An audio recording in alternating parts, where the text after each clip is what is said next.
मीरपुर नाम के शहर में तेजस अपनी पत्नी नीरू के साथ रहता था। पति पत्नी दोनों ही नौकरी करते थे। एक दिन तेजस गांव अपनी माँ के पास फोन करता है। हेलो, प्रणाम माँ। जीते रहो माँ, तुम दादी बनने वाली हो हैं? अरे वाह, ठीक है बेटा, मैं कल ही आती हूँ। जब माँ जी शहर पहुंची तो बेटे बहू ने बहुत अच्छे से स्वागत किया। लीजिए माँ जी, चाय। अरे गर्मा गर्म पकोड़े ले आओ माँ के लिए। नीरू रसोई में गई और 2 मिनट में ही पकोड़े ले आई। जी ये लीजिए। बहू जादू से बनाए हैं क्या? अभी तो रसोई में गई थी। यम्मी। माँ जी, शीला रसोई में पकोड़े तल रही है, मैं बस लेकर आई। हे भगवान, मेरा धर्म भ्रष्ट कर दिया तूने। अब तो गंगा जल से शुद्धिकरण करना होगा। दूसरे दिन, माँ जी मैंने नाश्ता बना दिया है, ऑफिस जा रही हूँ। पर अभी तो घर का सारा काम पड़ा है। शीला आती ही होगी, झाड़ू पोछा बर्तन कपड़े वो सब कर लेगी। हमारे जमाने में घर का सारा काम हम ही करते थे। जी माँ जी, आप बहुत होशियार हैं, मैं घर ऑफिस दोनों नहीं संभाल पाती। तो जरूरत क्या है घर से बाहर जाकर चाकरी करने की?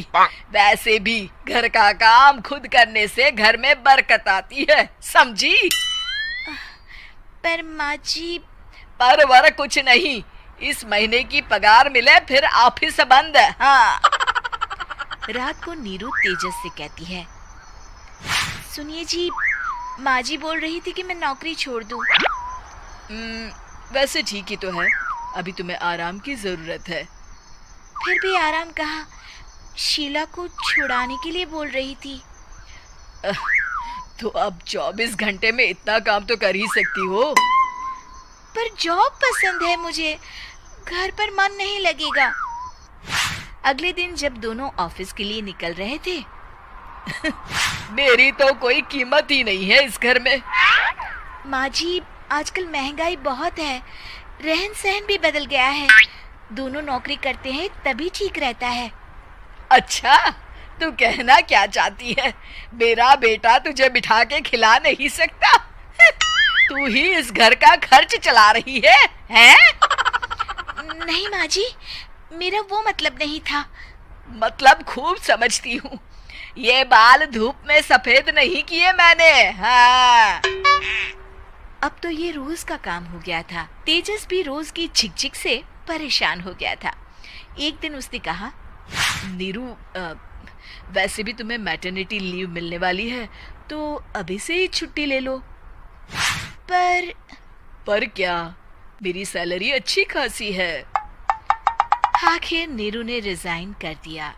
जब बच्चा हुआ तो घर में सब बहुत खुश हुए। कुछ दिनों बाद तेजस फाइल देख रहा था। क्या हुआ तेजस, कुछ परेशान लग रहे हो? हाँ, वो हमारी जितनी सेविंग्स थी वो तो हॉस्पिटल में और छठी के फंक्शन में खत्म हो गई है नीरू।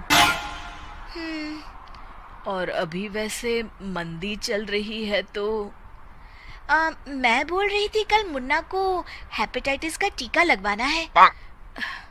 नीरू, क्या पोस्टपोन नहीं कर सकते? नहीं जी, बिल्कुल नहीं।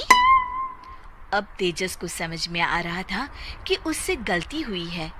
पैसों की कमी का असर घर के माहौल पर भी पड़ रहा था। अगले दिन, बेटा मेरा चश्मा और ये दवाइयाँ ले आना, पर्चा देते हुए माँ जी ने कहा। जी। तेजस, मुन्ना के लिए दूध का डिब्बा और डायपर भी ले आना, और ये किराने के सामान की लिस्ट है, इसे भी लाना है। तेजस गुस्से में लिस्ट मरोड़कर फेंकता है और चिल्लाता है, पैसे क्या पेड़ पर उगते हैं? ये ले आना, वो ले आना। अरे पर ये जरूरत का सामान ही है।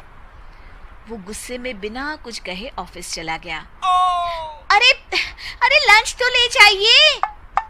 नीरू दौड़कर डिब्बा पकड़ाती है। एक दिन खाना खाने के बाद, नीरू, अब तो मुन्ना कुछ बड़ा हो गया, तो अब तुम वापस ज्वाइन कर लो ना जॉब। पर इस रिसेशन में जॉब मिलना बहुत मुश्किल है। ट्राई तो करो। फिर मुन्ना, माँ जी है ना, और एक फुल टाइम मेड भी लगा लेंगे। पर माँ जी, उन्हें तो पसंद नहीं। तभी माँ जी वहाँ आ जाती है और प्यार से नीरू के सर पर हाथ फेरते हुए बोलती है, अब मेरी समझ में आ गया बहू, पहले के और अब के समय में अंतर है। तुम काम शुरू करो, मुन्ना की जिम्मेदारी मेरी। मेरी प्यारी माँ जी, ये कहकर नीरू उनके गले लग गई। शिक्षा, परिवर्तन संसार का नियम है, हमें भी समय के साथ चलना चाहिए। उम्मीद है कि आपको हमारी ये कहानी पसंद आई होगी। कृपया हमारे चैनल को सब्सक्राइब करें और सभी अपडेट्स के लिए बेल आइकन जरूर क्लिक करें। और हाँ, वीडियो लाइक और शेयर करना मत भूलिएगा। Bye bye.